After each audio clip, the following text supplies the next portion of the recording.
അസ്സലാമു അലൈക്കും വറഹ്മത്തുള്ളാഹി വബറകാതുഹു. പ്രിയപ്പെട്ടവരെ, സമസ്ത കേരള ജംഇയ്യത്തുൽ ഉലമക്ക് 99 വയസ്സ് പൂർത്തിയാകുന്നു.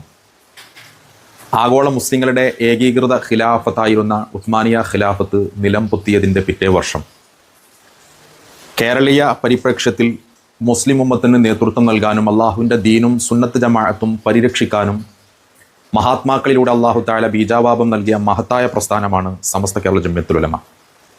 പ്രഥമ അധ്യക്ഷനായിരുന്ന ഖുതുബുസ്സമാൻ സയ്യിദ് വരക്കൽ ബഅലവി മുല്ലക്കോയ തങ്ങളുടെ പ്രാർത്ഥന പോലെ അന്ത്യനാളിൻ്റെ ഏറ്റവും വലിയ അടയാളവും മുഅ്മിനീങ്ങൾക്ക് നേതൃത്വം നൽകാൻ വരാൻ പോകുന്ന വാഗ്ദത്ത ഇമാമുമായ മഹ്ദിയുടെ കൈകളിലേക്ക് പ്രസ്ഥാനത്തിൻ്റെ നേതൃത്വം ഏൽപ്പിക്കുന്ന ഒരു കാലം, ആ ഒരു പ്രാർത്ഥനയുടെ ഉത്തരം പോലെ ഓരോ കാലങ്ങളിലും അനുയോജ്യരായ നേതൃത്വങ്ങളിലൂടെ അല്ലാഹു തആല ഈ പ്രസ്ഥാനത്തിൻ്റെ പതാക കൈമാറിപ്പോരുന്നത് നമ്മൾ കാണുകയാണ്.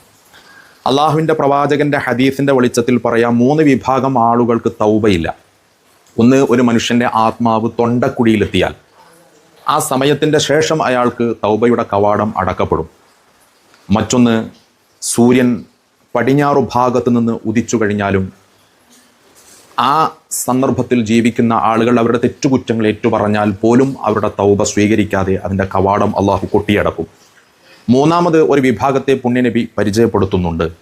വാഗ്ദത്ത ഇമാം മഹ്ദി വരുന്ന കാലം, ദഅവത്തുമായി മുൻപോട്ട് പോകുമ്പോൾ അദ്ദേഹത്തിൻ്റെ കൂടെ നിന്ന് വഞ്ചിക്കുന്നവരാരോ അവരുടെ തൗബയും അല്ലാഹു തആല സ്വീകരിക്കുകയില്ല എന്ന് പറയുന്നുണ്ട്. സമസ്ത കേരള ജംഇയ്യത്തുൽ ഉലമയുടെ പതാക, അതിൻ്റെ നേതൃത്വം ഇമാം മഹ്ദിയിലേക്ക് കൈമാറാൻ വരക്കൽ ബഅലവി മുല്ലക്കോയ തങ്ങൾ ദുആ ചെയ്തിട്ടുണ്ടെങ്കിൽ അതാത് കാലഘട്ടങ്ങളിലെ നേതൃത്വത്തെ അനുസരിച്ചും അവർക്ക് വഴിപ്പെട്ടും വിധേയപ്പെട്ടും പോകുന്നവർക്ക് മാത്രമേ വഞ്ചനാത്മകമായ നിലപാട് സ്വീകരിക്കുന്ന ആളുകളുടെ കൂട്ടത്തിൽ നിന്ന് വിഭിന്നരാകാൻ സാധിക്കുകയുള്ളൂ. അതുകൊണ്ട് ഇമാം മഹ്ദിയുടെ കൂടെ ചേരേണ്ടവർ, ആ ഒരു തലമുറകളിലേക്ക് പ്രസ്ഥാനത്തിൻ്റെ സന്ദേശം കൈമാറേണ്ടവർ നേതൃത്വത്തെ അംഗീകരിച്ചും അവർക്ക് വിധേയപ്പെട്ടും മുൻപോട്ട് പോകാൻ ബാധ്യസ്ഥരാണ്. ആ നിലക്ക് മരണം വരെ അള്ളാഹുവിൻ്റെ ദീനിനു വേണ്ടി സേവനം ചെയ്യാൻ, ഈ പ്രസ്ഥാനത്തിൻ്റെ നേതൃതണലിൽ നിന്നുകൊണ്ട് മുൻപോട്ട് പോകാൻ അള്ളാഹു നമുക്കൊക്കെ തൗഫീഖ് നൽകി അനുഗ്രഹിക്കട്ടെ.